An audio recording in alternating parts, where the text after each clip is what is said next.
What's up, guys? This is Derrick with the Houston Freethinkers. We are here in New York City for 9/11/2012. We are here with Adam Kokesh, of Adam versus the Man. Thanks for having me. For sure. And we are right here at Ground Zero. We've been talking about 9/11 all day, Building 7, the holes in the official story, trying to get people's take, remind people that this movement was started by the family members. And Adam recently put out a video discussing his take on 9/11. Would you like to elaborate on that a little? Sure. Well, I've always thought that I could at least support the truth movement. I never really considered myself a part of it because, in a way, and I have to, apologize almost to say I kind of fell for the mainstream, derision towards the truth movement of people that had these crazy crackpot theories. And you see that, and you see the people that do that. And it's, being an individualist should remind us that, being able to take a stand on an issue should be based on our own convictions and our own sense of what is true and what is righteous, not based on what other people think, or the fact that maybe other people that hold that opinion are doing some shit that you don't like. And even if that was the case, but it would be wrong for me to have kind of shied away from the issue of 9/11.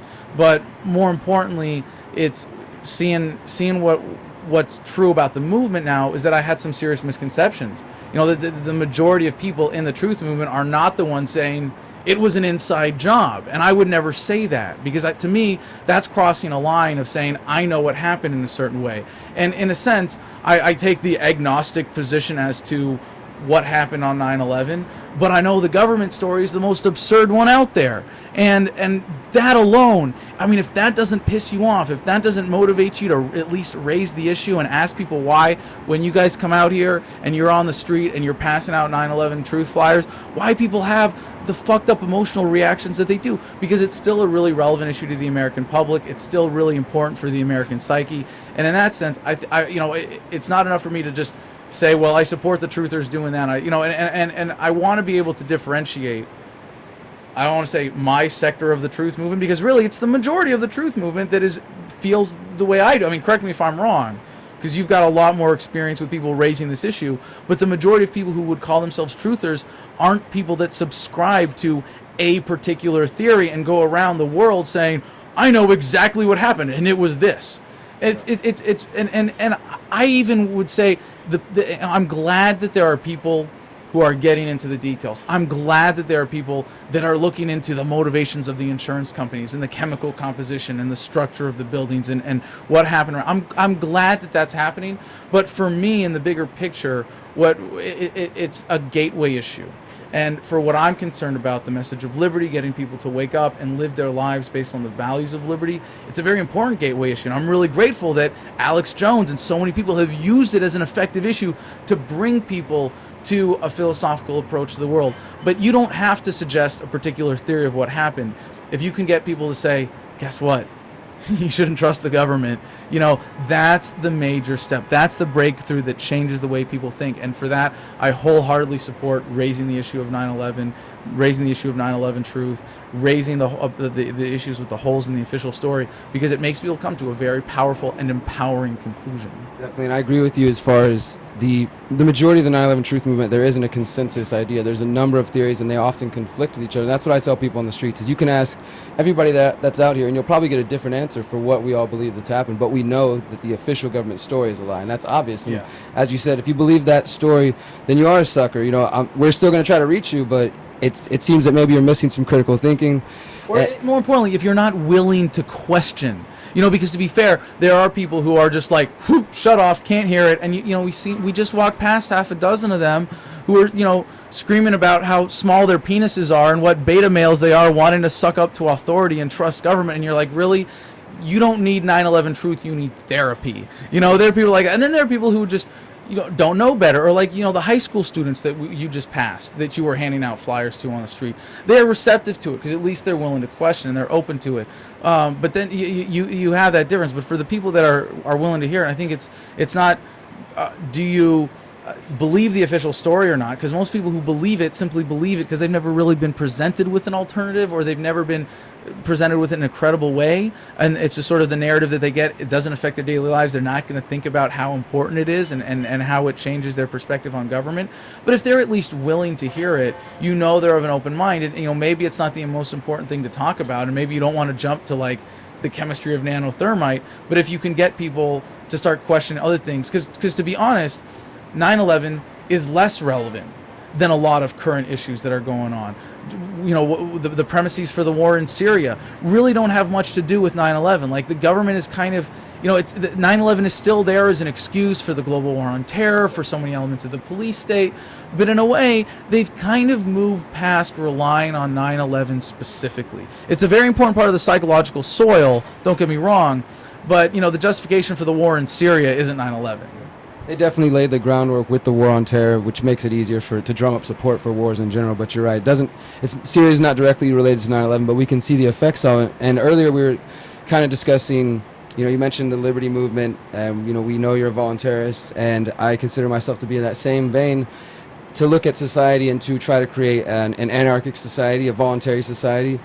And I'm trying to find a way to convey the message to bridge that gap between truthers and voluntarists and anarchists, to recognize something as 9/11 and other false flag events, how they are important to our history and how they point, and we can use as evidence to what the state does. These are examples of what a state will do. They will do whatever they can to maintain their power.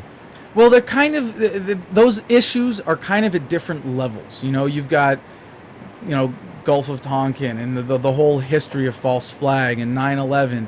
And if people are willing to question that, they often have an at least radically different view of what government should or could be than what we have today that's committing those kinds of atrocities. But to get people to think at the philosophical level that gets them to voluntarism, it really is different. And it's one, and this is why 9/11 is not 9/11 truth is not the issue to me. It's a gateway issue, but it exists on that sort of more superficial level, and you have to get people deeper to be thinking philosophically. So if I were to be talking to someone who wanted to raise the issue of 9/11, it would be in order to move past it. It would be in order to get people thinking philosophically. And I think there's a great opportunity to do that when you talk about 9/11. Oh, well, okay, so now, if you get people to say, well, I guess I can't trust my government. Okay, well, what does that tell you about everything else the government is trying to tell you with the same kind of propaganda and the same kind of obviously just fishy bullshit that you can see right through? Like, can you please start applying that universally to other issues? And if the person doesn't care enough, doesn't have the intrinsic motivation to take it to that deeper level, there's not a whole lot of other stuff you're going to do. And that's where you kind of hit the limit of usefulness of 9/11 truth as an outreach tool, because then you got to talk to those people about stuff that affects them. And you got to go from 9/11 truth to, okay, well, you don't trust the government. Well, let me talk about unemployment. Let's talk about how the government is creating jobs. Do you believe that? Let's talk about how the government is providing for public safety with the police state. Do you really believe that? And if you can get a pattern of thought built, sometimes it's easier with big abstract historical events like 9/11 for some people, and for some people it is the most effective gateway issue. And that's the best card you can play when you start talking to some people. But for most people, it's going to be stuff that hits close to home. And I hate to say it now, especially 11 years on, when even the government's propaganda to justify the bullshit foreign policy has to a certain extent moved on.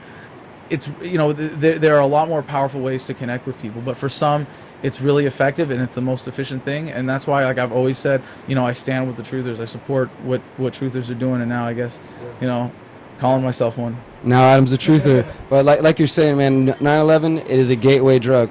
It's an issue. Gateway drug, gateway issue. It connects to so many other things, like you're mentioning the police state. I mean, you can look at the economy and everything and relate it back to 9/11 to some degree. But again, like you said, we got to bring it now to the current now. Use this issue to reach new people. And I still feel it's important for us to be out there on the ground, communicating with the average everyday person. And more than often, we're finding out that they don't believe the official story. Well, let me just say, and I was really happy to be standing with you today, but I almost, and I've been here at Ground Zero for 2 9/11s before, last year and 3 years before that when I was living in DC with Iraq Veterans Against the War, and and I've seen a lot of similar street actions, But as was pointed out this morning, the reception is different. There's something magical about being the first anniversary after the 10th anniversary. People are like a little more relaxed about it. They're willing to like look around and be like, anybody else think the official story is a little fishy? You know, and then they're receptive, you know, and that's like the broader context. I think it's really cool what we were able to do today, having a presence there on the street corner, punking Fox News, trying to get a live shot of good little sheeple walking by in remembrance, and that's it, you know.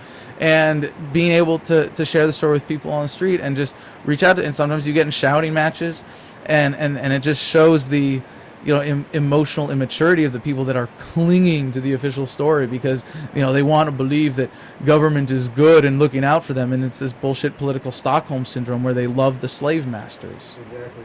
We got to get rid of our slave masters. It's time for us to free ourselves. 2012. It's almost over, 9/11, 11th anniversary, but we got a lot of work to do. The election, as we know, is a sham. It's coming up. There's plenty of other issues we can connect this to. It's time for us to continue to be on the streets, continue checking out Adam's shows, become the new media. We got to keep reaching the people. Stay tuned.